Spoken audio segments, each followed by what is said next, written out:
जाके हृदय दियो गुरनामा, कहो नानक ताकि सकल निधाना। महाराज फरमान करते हैं, जिसके हृदय च परमेश्वर का नाम मिल गया गुरुद्वारा, जाके हृदय दियो गुरु नामा।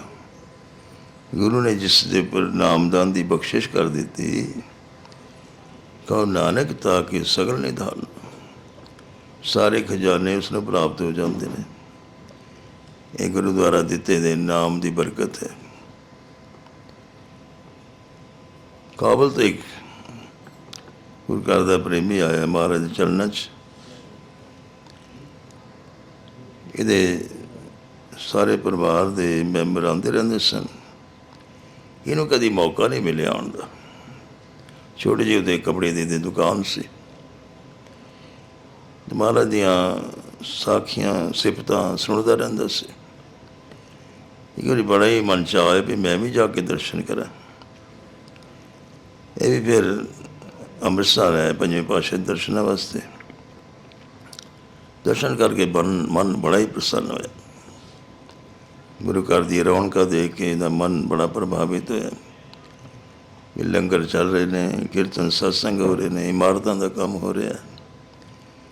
बड़े आनंद नाल सेवा करता रहा। ये सोचता मैं गुरमंत्र भी लवां महाराज दे। एक दिन मौका बनया तो कहता महाराज मेरे ते कृपा करो, मैनू भी गुरमंत्र की बख्शिश करो। महाराज ने कृपा की, इसनू चरण पौल दी और गुरमंत्र दे दिता, इहदा जाप करना। और उस दिन महाराज ने व्याख्यान किया, संसार दे विच देखो कितने प्राणी ने, लेकिन मनुख है इस सब की वड्याई परमेश्वर ने सारी तो बड़ी वड्याई इंसान को दी। और अगर इस इंसान वाला कम करे तो इंसान है,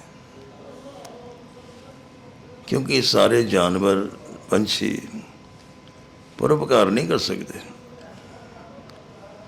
दूसरे के दुख शामिल नहीं हो सकते।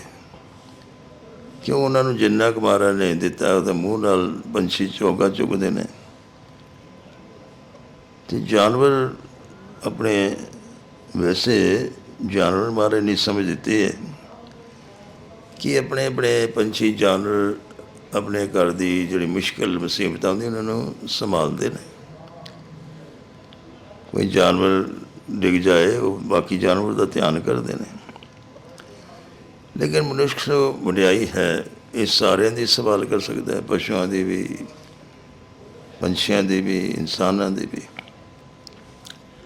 इन्होंने परोपकार किया जाता है। तो परोपकार का जीवन होना चाहिए। हमेशा सहायता दूसरे की कर परोपकार गिनिया जाता है। जिस तरह भी मदद उसकी की जा सके, कोई भोजन नाल, कोई वस्त्र दे नाल, कि रोगी उसने दवाई देने नाल, कहते इस तरह के नाल सेवा करनी जरूरी होंगी है। उस सेवा के विच सब कुछ प्राप्त हो जाता है। ये भी मन सोचता मैं भी अज तक किसी का भला नहीं किया, परोपकार नहीं किया, अपना ही बस भोजन पानी का ही प्रबंध करता रहा। कभी भी किसी के गरीब ते दया नहीं की, किसी रोगी के काम नहीं आया, किसी दुखी दे विच शामिल नहीं होया तो दुख दूर ना किया। कहते फिर कोई अंतर नहीं होंदा जानवर पंछी या इंसान का। इंसान का तो फिर वड्याई का यही काम है कि दूसरे की सेवा करे। महाराज को बैठे कहते महाराज आज आपने व्याख्यान किया, मैं भी आज तो जरूर परोपकार करांगा। महाराज बड़े प्रसन्न होकर कहने लगे ठीक है, इस गल पक्का धारण करके रखना है। कहते मैं महाराज मैं काबुल तो आना बड़ा दूर है, पहली बार आया, कारोबार मेरा छोटा जहा, मैं आ नहीं सकता बार बार। तो मैं अपने दर्शनों की बड़ी इच्छा रखता, कई सालों तो मेरी इच्छा सी, हुण पूरी हुई। हुण पता नहीं कदों आना होएगा, तो मैं तुहाडे दर्शन किस तरह करा। महाराज ने फरमाया जदों तू परोपकार करें करा तो साढ़े तेन दर्शन हो जाया करेंगे। बड़ा ही खुश है। फिर महाराज की इन्नी कृपा हो गई। मैं सोचता मैं जरूर परोपकार के काम कराया करूँगा। वापस चला गया, कुछ दिन रह के काबल जाके उन्हें रोज़ सोचता है भी मैं परोपकार के काम करने ने। उन्हें अपने बिस्तर के सामने दीवार पर लिख दिता कि परोपकार का जीवन उत्तम जीवन। हूँ रात को रोज़ विचार करता अज मैं केड़ा परोपकार किया। सारा दिन का देखता समझदा भी फलां बंदे की अज सेवा की, मन तो संतुष्ट हो गया। ठीक रोज़ ही जब सौन लगता है तो पढ़ता सामने लिखा होया है परोपकार का उत्तम जीवन। उत्तम जीवन होता परोपकारी का। और फिर सारा दिन का सोचता है भी की कुछ किया अज। कोई भुखे ने भोजन कराया, किसी गरीब की सहायता की है, किसी रोगी ने दवाई दी है, केड़ा काम किया अज। ये सारे काम सोचता सी। इधर कई समा हो गया उन्हें सेवा कर देना। एक दिन जदों रात को लेटिया सामने पढ़िया उन्हें, फिर ख्याल आया भी अज तो मैं कोई परोपकार का काम किया ही नहीं। उठ के बैठ गया, नींद नहीं आ रही अज। सोचता मैं अज का दिन मेरा व्यर्थ चला गया। उसने लेने बाहर सर्दी सी, कंबल ओढ़िया, बाहर निकल गया। बाहर चला गया, सुनसान सड़क है, रात का समय है। सड़क पर चलता पाया कि उन्हें अचानक देखा एक बंदा ठंड नठ उठरता पे, तो उन्होंने अपना कंबल उड़ा दिता। उसने उन्हें अज जोड़े, कहता मैं तो 2 दिन का भुखा, भोजन नहीं मिलिया। बड़ा प्यार उन्होंने लैके आया कर, भोजन बना के छकाया उन्होंने। जो भोजन परोसता है अचानक उन्हें इंज लगता है भी महाराज बैठे ने। ध्यान नाल देखता तो वह बंदा बैठा। जरा कि दिखता तो फिर उन्हें महाराज पंजें पातशाह का दर्शन आता है कि बैठे ने पंजें पातशाह ही भोजन कर रहे जिमें। महाराज कहा से ना भी जे परोपकार करेंगा तो साढ़े दर्शन तेन उत्थे हो जाया करेंगे।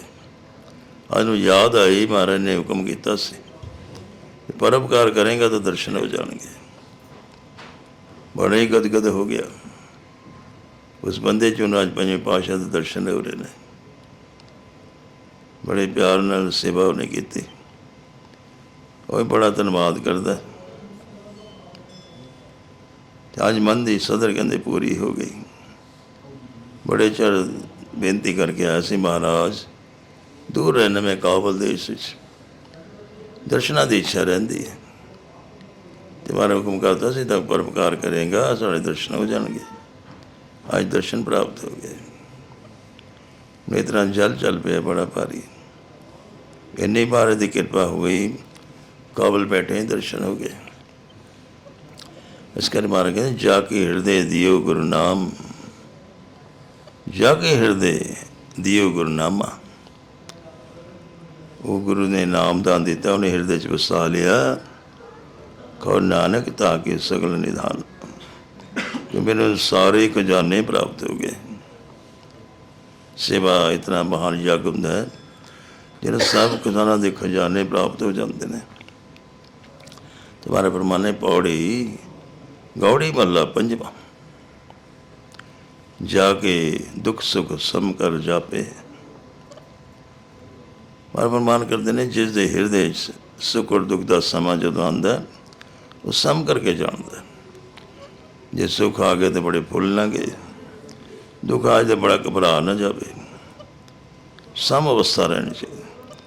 जो नर दुख में दुख नहीं माने, सुख स्नेह और पै नहीं जाके, कंचन माटी माने। ताको काड़ा कहा भी आपे। कहना जोड़ा दुख सुख सम कर जानता है तो उसनों काड़ा कहता, चौड़ा कहता। फिर जीवन का तो एक सार चलता है। सहज आनंद हर साधु माहे। ਜਿਹਨੇ ਸਾਧਨਾ ਕੀਤੀ, ਪਰਮੇਸ਼ਰ ਦੇ ਚਰਨਾਂ ਨਾਲ ਲੱਗਿਆ, ਸਹਿਜ ਅਵਸਥਾ ਹੁੰਦੀ, ਆਨੰਦ ਅਵਸਥਾ ਹੁੰਦੀ ਉਹਦੀ। ਸਹਿਜ ਆਨੰਦ ਹਰ ਸਾਧੂ ਮਾਹੇ, ਆਗਿਆਕਾਰੀ ਹਰ ਹਰ ਰਾਏ। ਆਗਿਆਕਾਰੀ ਹਰੀ ਪਰਮੇਸ਼ਰ ਦਾ, ਔਰ ਪਰਮੇਸ਼ਰ ਵੀ ਉਹਦਾ ਆਗਿਆਕਾਰੀ ਹੋ ਜਾਂਦਾ। ਜੋ ਉਹਦੀ ਇੱਛਾ ਹੁੰਦੀ ਮਹਾਰਾਜ ਉਹੀ ਪੂਰੀ ਕਰ ਦਿੰਦਾ। ਕਿੰਨੇ ਭਗਤਾਂ ਦੀ ਇੱਛਾ ਮਹਾਰਾਜ ਪੂਰੀ ਕਰਨੇ, ਜੋ ਭਗਤ ਕਹਿੰਦੇ ਨੇ ਮਹਾਰਾਜ ਉਹੀ ਕਰ ਦਿੰਦੇ ਨੇ। ਗਊ ਮਰ ਗਈ ਸੀ, ਬਾਦਸ਼ਾਹ ਕਹਿੰਦਾ ਵੀ ਜਿੰਦਾ ਕਰ ਦੇ। ਨਾਮਦੇਵ ਭਗਤ ਕਹਿਣ ਲੱਗੇ ਵੀ ਕਿਸ ਤਰ੍ਹਾਂ ਜਿੰਦਾ ਹੋ ਜਾਏ, ਪਰਮੇਸ਼ਰ ਨੇ ਮਾਰਿਆ ਇਸ ਨੂੰ। ਲੇਕਿਨ ਉਹ ਬੜੀ ਸਜ਼ਾ ਦਿੰਦਾ ਪਿਆ। ਉਹ ਜਦੋਂ ਬਾਰ-ਬਾਰ ਇਸ ਤਰ੍ਹਾਂ ਦੀ ਗੱਲ ਨਾਮਦੇਵ ਜੀ ਨੂੰ ਹਾਥੀ ਦੇ ਅੱਗੇ ਸੁੱਟ ਦਿੱਤਾ, ਕੁਚਲ ਦੇ ਉਸਨੂੰ। ਹਾਥੀ ਅੱਗੇ ਵਧਿਆ, ਮਸਤ ਹਾਥੀ, ਉਹਨੂੰ ਸ਼ਰਾਬ ਪਿਲਾਈ ਹੋਈ ਹਾਥੀ ਨੂੰ, ਮੁਹਾਵਤ ਲੈ ਕੇ ਅੱਗੇ ਵਧਿਆ ਵੀ ਇਸਨੂੰ ਕੁਚਲ ਦਿਓ ਹਾਥੀ ਦੇ ਥੱਲੇ ਲਿਆ ਕੇ। ਨਾਮਦੇਵ ਪ੍ਰਭੂ ਨੂੰ ਯਾਦ ਕਰਦੇ ਨੇ। ਆ ਪ੍ਰਭੂ ਨੇ ਦੇਖਿਆ ਵੀ ਮੇਰੇ ਭਗਤ 'ਤੇ ਮੁਸੀਬਤ ਆਈ, ਇੱਕਦਮ ਭਗਵਾਨ ਦੌੜੇ ਆਏ। ਪਖੰਤਣ ਬਾਜ ਵਜਾਏ ਲਾ, ਗਰੜ ਚੜੇ ਗੋਬਿੰਦ ਆਏ ਲਾ। ਇੱਕਦਮ ਗਰੜ 'ਤੇ ਚੜ੍ਹ ਕੇ ਵਿਸ਼ਨੂੰ ਭਗਵਾਨ ਆ ਗਏ। ਉਹ ਹਾਥੀ ਚੀਕਾਂ ਮਾਰਦਾ ਹੀ ਪਿੱਛੇ ਦੌੜ ਗਿਆ। ਜਿਉਂ ਦੇਖਿਆ ਬਾਦਸ਼ਾਹ ਨੇ ਵੀ ਹੈਰਾਨ ਹੋ ਗਿਆ, ਇਹ ਹਾਥੀ ਡਰ ਕੇ ਦੌੜ ਗਿਆ। ਹਾਥੀ ਨੂੰ ਇੰਝ ਲੱਗਾ ਕੋਈ ਸ਼ੇਰ ਬੈਠਾ, ਉਹ ਦੇਖ ਕੇ ਦੌੜ ਗਿਆ, ਬੜਾ ਭयंकर ਸ਼ੇਰ ਬੈਠਾ। ਔਰ ਭਗਵਾਨ ਕਹਿੰਦੇ ਬੋਲ ਨਾਮਦੇਵ ਤੇਰੀ ਕੀ ਇੱਛਾ? ਕਹਿੰਦੇ ਧਰਤੀ ਪੁੱਠੀ ਕਰ ਦਈਏ, ਧਰਤੀ ਇਹਦੇ ਬਾਦਸ਼ਾਹ ਦੇ ਸਿਰ 'ਤੇ ਰੱਖ ਦਈਏ, ਰਾਜਾ ਨੂੰ ਗਰਕ ਕਰ ਦਈਏ। ਨਾਮਦੇਵ ਕਹਿੰਦੇ ਮਹਾਰਾਜ ਕਿਉਂ ਇੰਨੀ ਮੁਸੀਬਤ ਪਾਉਣਾ ਕਿਸੇ ਨੂੰ? ਗਊ ਦਾ ਮਸਲਾ, ਗਊ ਜਿੰਦਾ ਕਰ ਦੇ। ਭਗਵਾਨ ਨੇ ਗਊ ਜਿੰਦਾ ਕਰ ਦਿੱਤੀ, ਮਰੀ ਗਊ ਜਿੰਦਾ ਹੋ ਗਈ।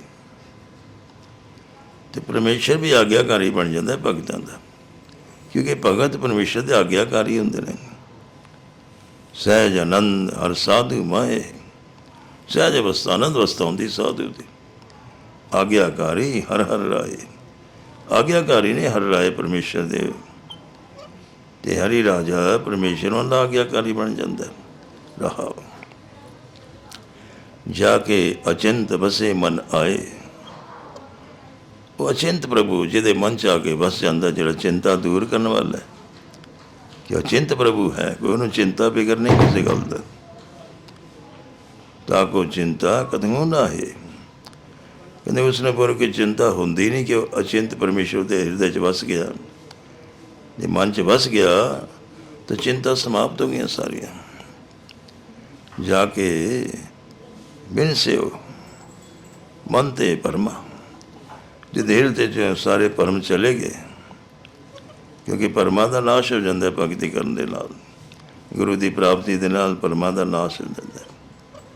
ਤੋ ਪ੍ਰਸਾਦ ਭਰਮ ਕਾ ਨਾਸ਼, ਸਾਰੇ ਭਰਮ ਨਾਸ਼ ਹੋ ਜਾਂਦੇ। ਤਾਂ ਕਿ ਕਛੂ ਨਹੀਂ ਡਰ ਜੰਮਾ, ਜਿਹਦੇ ਭਰਮ ਦਾ ਨਾਸ਼ ਹੋ ਗਿਆ ਉਹਨੂੰ ਫਿਰ ਜਮਦੂਤਾਂ ਦਾ ਕੋਈ ਡਰ ਨਹੀਂ ਰਹਿ ਜਾਂਦਾ। ਜਾ ਕੇ ਹਿਰਦੇ ਦਿਓ ਗੁਰਨਾਮਾ, ਔਰ ਜਿਸ ਨੂੰ ਗੁਰੂ ਨੇ ਗੁਰਮੰਤਰ ਦੇ ਦਿੱਤੀ, ਬਖਸ਼ਿਸ਼ ਕਰ ਦਿੱਤੀ, ਕਹੋ ਨਾਨਕ ਤਾਂ ਕਿ ਸਗਲ ਨਿਧਾਨਾ। ਕਹਿੰਦੇ ਉਹਨੂੰ ਸਾਰੇ ਤਰ੍ਹਾਂ ਦੇ ਖਜ਼ਾਨੇ ਪ੍ਰਾਪਤ ਹੋ ਜਾਂਦੇ ਨੇ, ਜਿਹਨੂੰ ਗੁਰੂ ਦੇ ਨਾਮ ਦੀ ਬਖਸ਼ਿਸ਼ ਹੋ ਜਾਂਦੀ। ਗੁਰੂ ਮੰਤਰ ਲੈ ਕੇ ਉਹਦਾ ਜਾਪ ਕਰਦੇ ਨੇ ਅਤੇ ਸਭ ਤਰ੍ਹਾਂ ਦੇ ਖਜ਼ਾਨੇ ਉਹਨਾਂ ਨੂੰ ਪ੍ਰਾਪਤ ਹੋ ਜਾਂਦੇ ਨੇ। ਇਹ ਨਾਮ ਦਾ ਖਜ਼ਾਨਾ ਸਭ ਤੋਂ ਵੱਡਾ ਖਜ਼ਾਨਾ ਹੈ, ਜਿਹਦੀ ਪ੍ਰਾਪਤੀ ਨਾਲ ਸਾਰੇ ਤਰ੍ਹਾਂ ਦੇ ਸੁੱਖ ਆਨੰਦ ਪ੍ਰਾਪਤ ਹੋ ਜਾਂਦੇ ਨੇ। ਤਾਂ ਉਹ ਮਹਾਰਾਜ ਨੇ ਜੋ ਉਪਦੇਸ਼ ਕੀਤਾ ਸੀ ਵੀ ਪਰਉਪਕਾਰ ਕਰਨਾ, ਸੇਵਾ ਕਰਨੀ, ਅਤੇ ਅੱਜ ਉਸਨੇ ਮਹਾਰਾਜ ਦੇ ਸਾਕਸ਼ਾਤ ਉਸ ਬੰਦੇ ਤੋਂ ਹੀ ਦਰਸ਼ਨ ਹੋ ਗਏ, ਉਸ ਵਿੱਚ ਹੀ ਦਰਸ਼ਨ ਹੋ ਗਏ, ਨਿਹਾਲ ਹੋ ਗਿਆ। ਐਡੀ ਪ੍ਰਸੰਨਤਾ ਹੋਈ ਕਿ ਫਿਰ ਰਹਿ ਨਾ ਸਕਿਆ ਕਾਬਲ, ਫਿਰ ਮਹਾਰਾਜ ਦੇ ਚਰਨਾਂ 'ਚ ਹੀ ਆ ਗਏ। ਵੀ ਮਹਾਰਾਜ ਆਪ ਐਡੀ ਦੂਰੋਂ ਵੀ ਬੈਠੇ ਦਰਸ਼ਨ ਦੇ ਦਿੰਦੇ ਆ, ਅਤੇ ਹੁਣ ਦੁਨਿਆਵੀ ਕੰਮ ਕਰਨ ਦੀ ਇੱਛਾ ਨਹੀਂ, ਆਪਦੇ ਚਰਨਾਂ 'ਚ ਰਹਿ ਕੇ ਸੇਵਾ ਸਿਮਰਨ ਕਰਾਂਗੇ। ਅਤੇ ਬਾਕੀ ਦਾ ਜੀਵਨ ਸਾਰਾ ਫਿਰ ਮਹਾਰਾਜ ਚਰਨਾਂ 'ਚ ਬਤੀਤ ਕੀਤਾ। ਇਸ ਕਰਕੇ ਮਹਾਰਾਜ ਬਣਾਇਆ ਜਾ ਕੇ ਹਿਰਦੇ ਦਿਓ ਗੁਰਨਾਮਾ, कहो नानक ताके सगल निधान।